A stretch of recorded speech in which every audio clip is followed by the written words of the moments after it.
So with Samsung releasing so many tablets in 1 year, how does its latest tablet offering compete against the rest?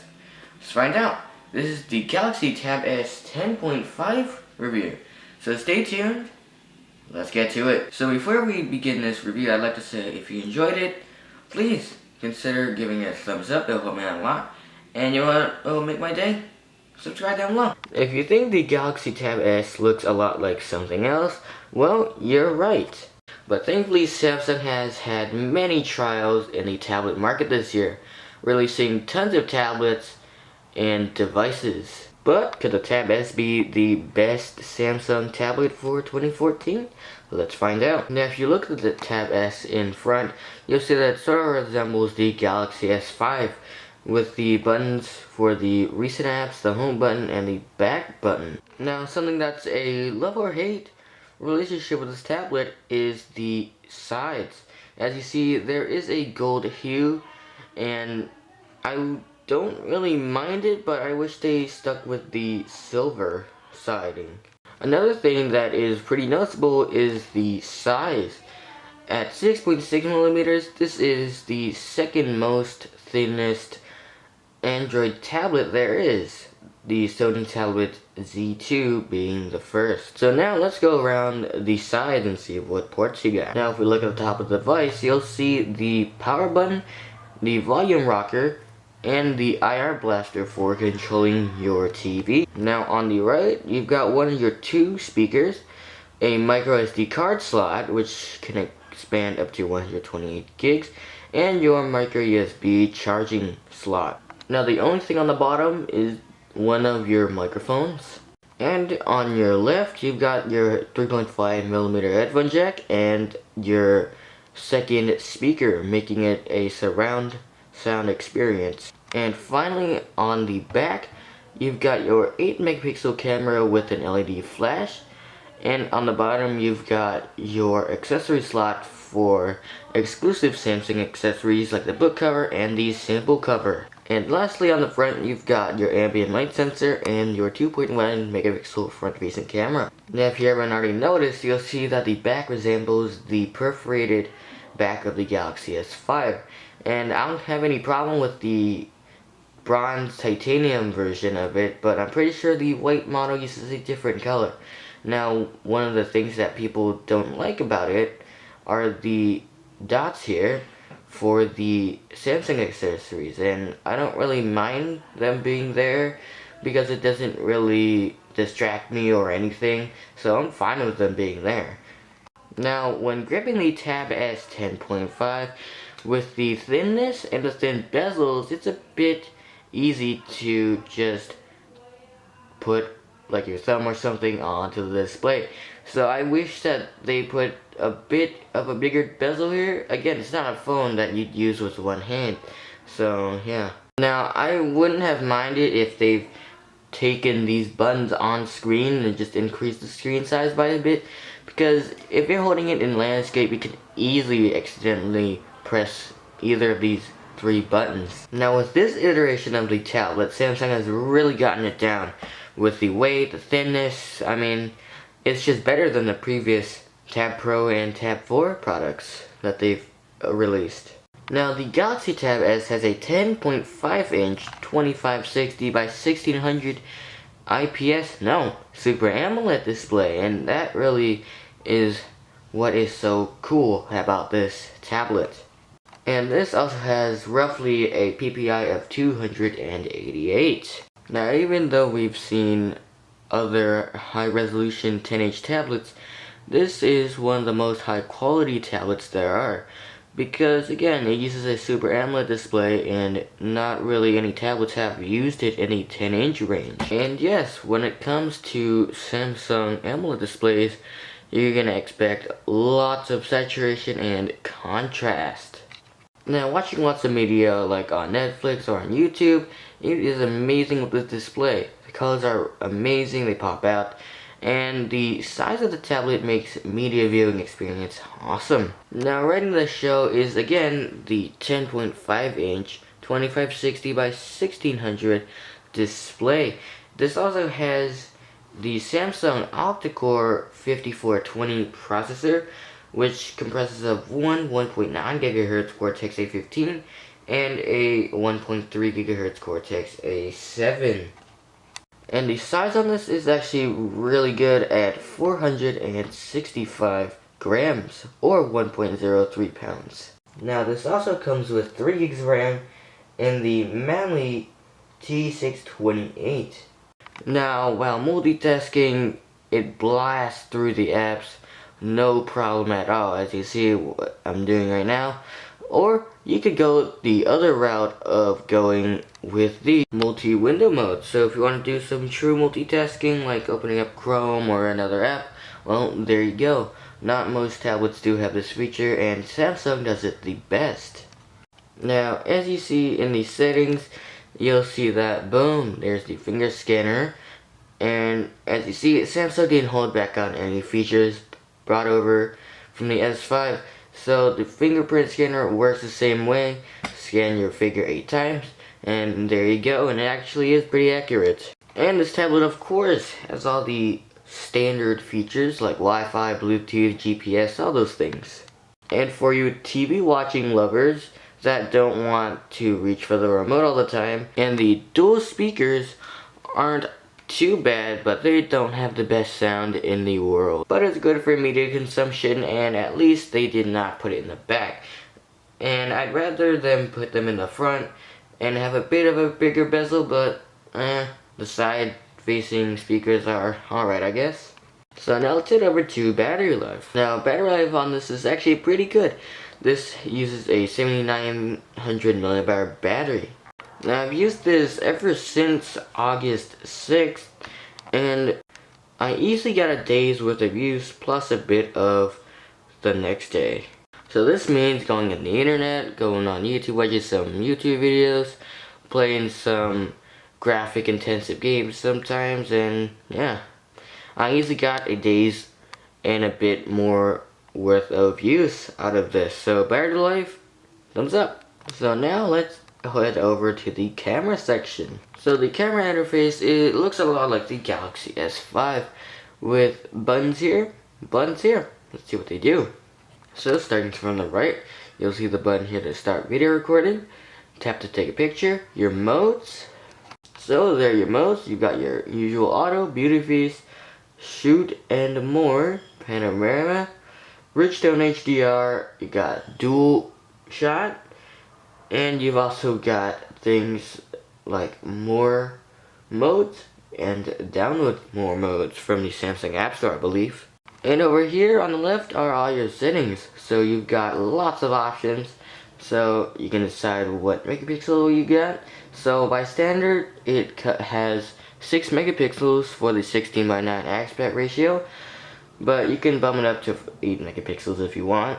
You got, if you want your boost mode on or off, picture stabilization, face dictation, or face detection, ISO, metering. You've got your tap to take a picture. You can share, and you can select the video size. Now if we go to video size, there is no 4K option. Going on, you've got video mode, video stabilization on or off, effects. So if we go into here, you'll see that you can go from all of these effects.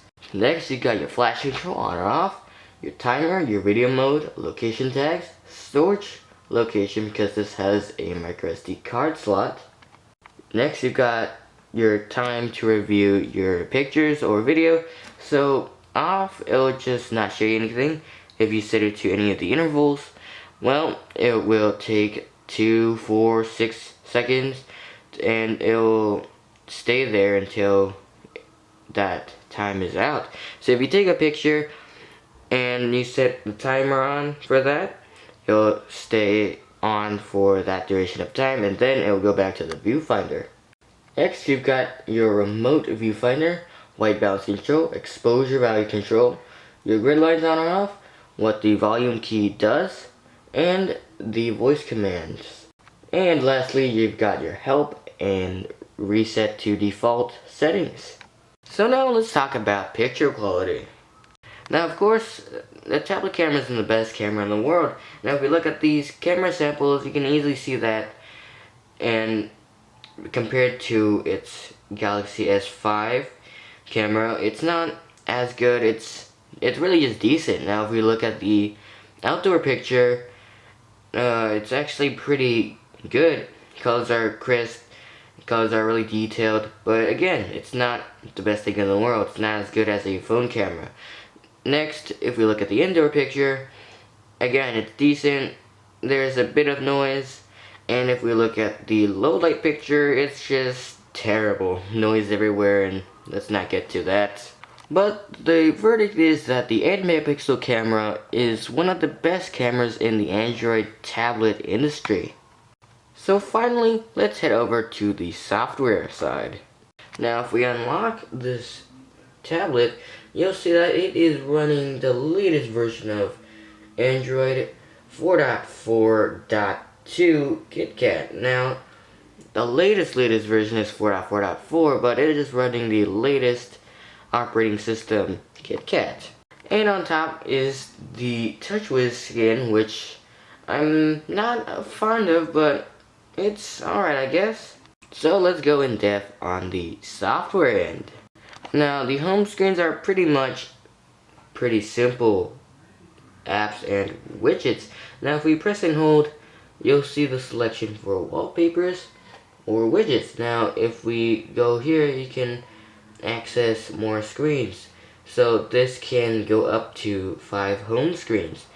And on the bottom left, you'll see a button here, and you'd either think it goes to the file manager or it goes to create a folder. Now, I thought that it would create a folder, but I was wrong. It brings you to the file manager. And to your right, that is where you access your apps. It's an app tray, pretty simple. Now, up top here, if you press on the 3 dots, you get these options. Now, if you click on the first option, which is the edit option, you'll see that the screen pops up in a way, and we can rearrange apps, but we can't do that because it is using the alphabetical grid, as you see right there. Now, the next option is to create a folder, and when you create a folder will appear, but as you see, it's not the drag and drop way. You have to press the plus right there and select the apps you want. So that's not the same as some other tablets. Now, after you create a folder, the folder will go onto an extra page of its own. Now, next is the view type.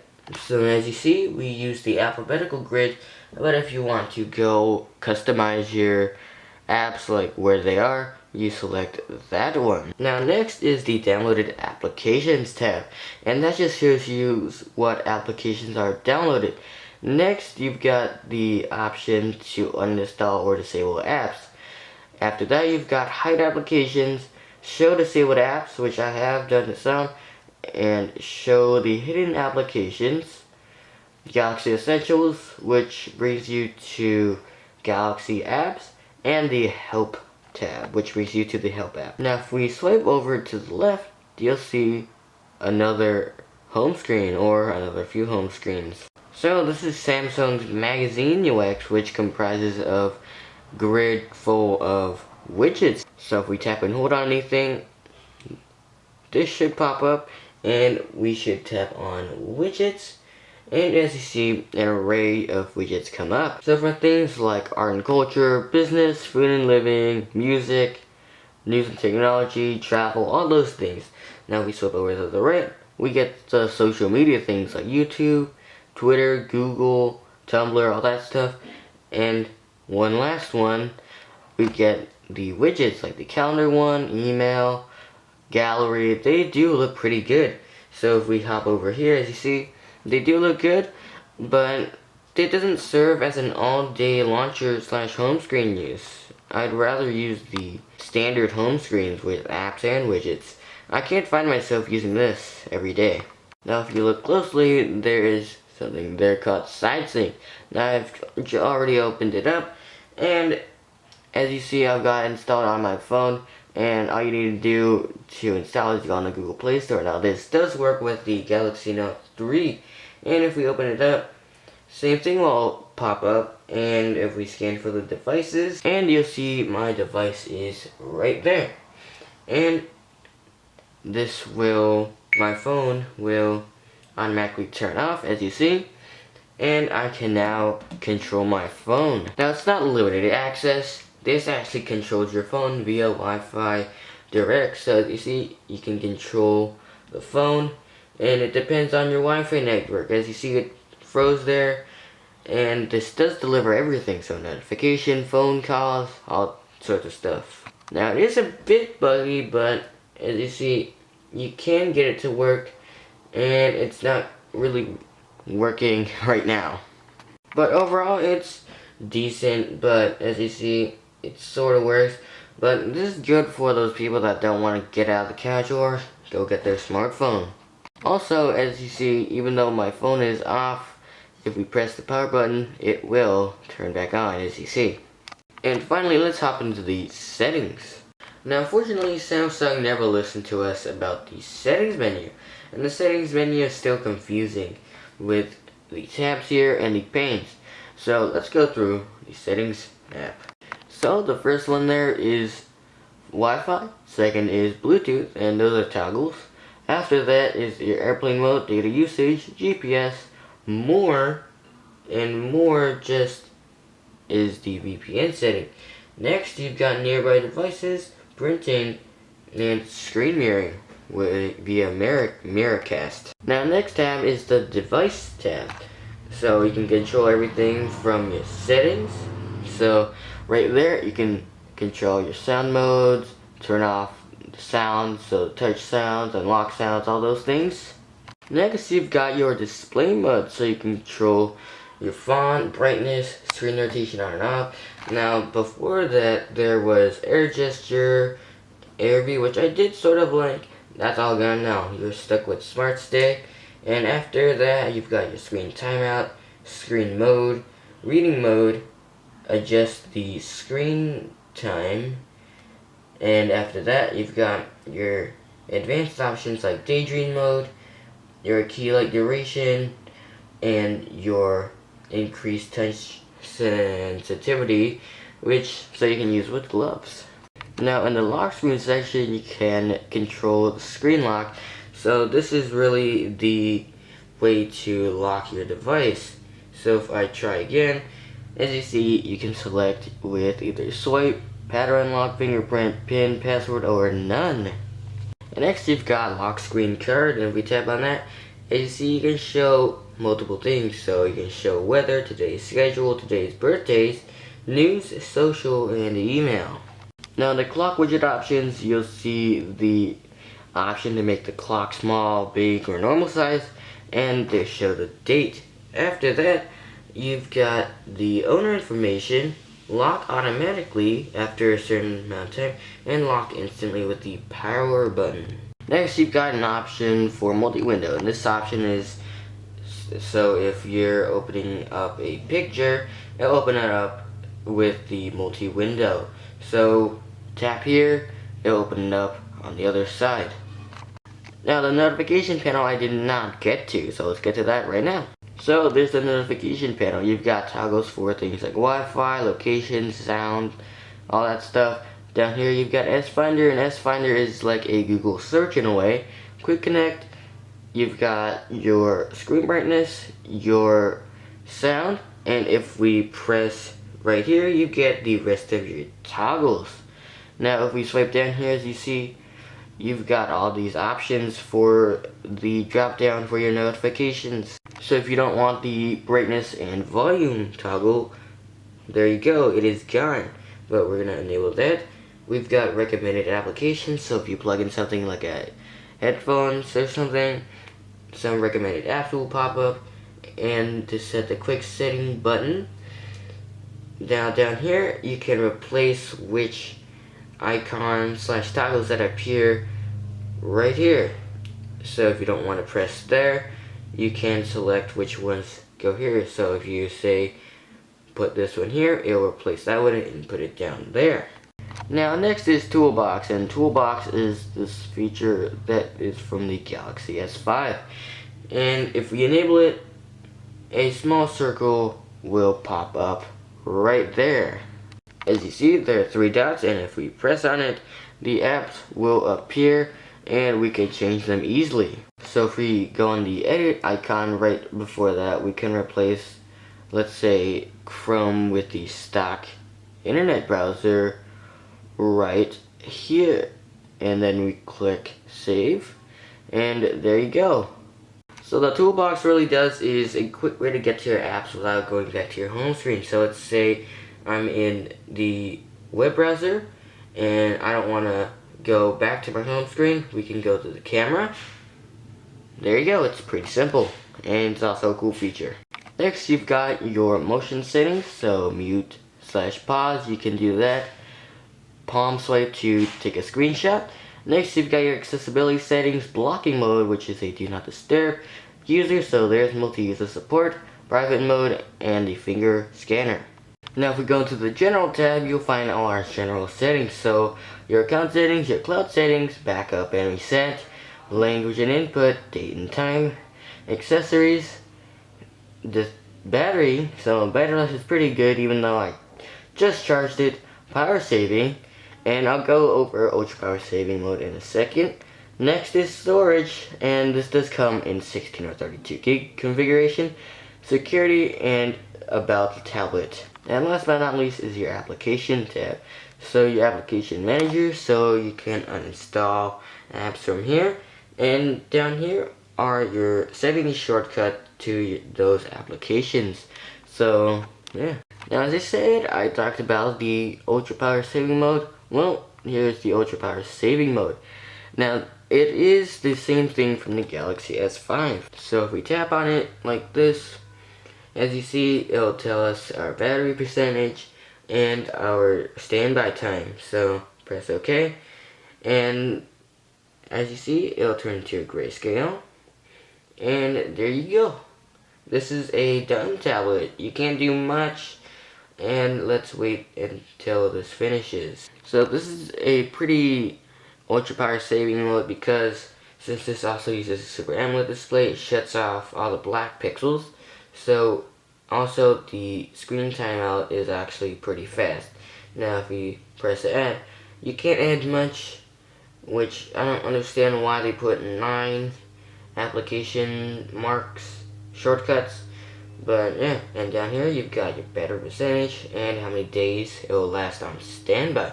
Now to get out of it, you just go over here and press turn off. And ultra power saving mode is pretty ultra power saving mode. Good. And there you go. You are back to standard TouchWiz.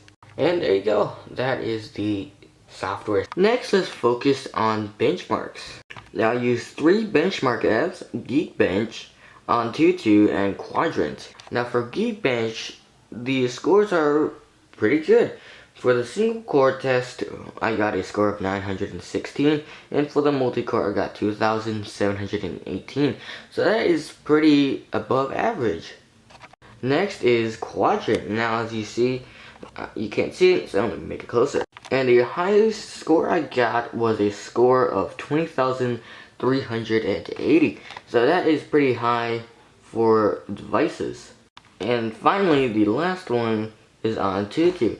And as you see, this score is pretty good. Not the best, but we got 35,023. As you see, a bit below the S5 and the One M8. And so there you have it, the Galaxy Tab S 10.5 review. The Galaxy Tab S is the best tablet so far made by Samsung, with an amazing display, amazing specs, and the price is decent at $499 for its 16 gig and $549 for the 32 gig. Sure, it's not the most valued tablet in price, but this provides one of the most high-end tablets right now. And with its Super AMOLED and high-resolution display, meter consumption is amazing. It's better than the LCD, but not as good as the big screen TV. So consuming media is really good with this 10-inch tablet. And battery life is outstanding. You can easily get a full day, and you can really do anything with it. And with the benefits of all these Samsung Galaxy features, this will be one of the best tablets of 2014. So guys, this is my review of the Samsung Galaxy Tab S 10.5. I hope this will be one of the best tablets of 2014. Now before I end this video, I'd like to give you some social links if you want to follow me. Twitter is @tech_defender. Facebook is facebook.com/techdefender. Tech being T3CH. Instagram is @Asian_Android. And before we end the video, I'd like to say if you enjoyed the review, it would make me happy if you thumbs the video up. And you know it'd be awesome if you subscribe down below for more reviews like this. And as always guys, I'll see you guys in the next video. Peace. If you take a look at these photo samples, you'll see that it's not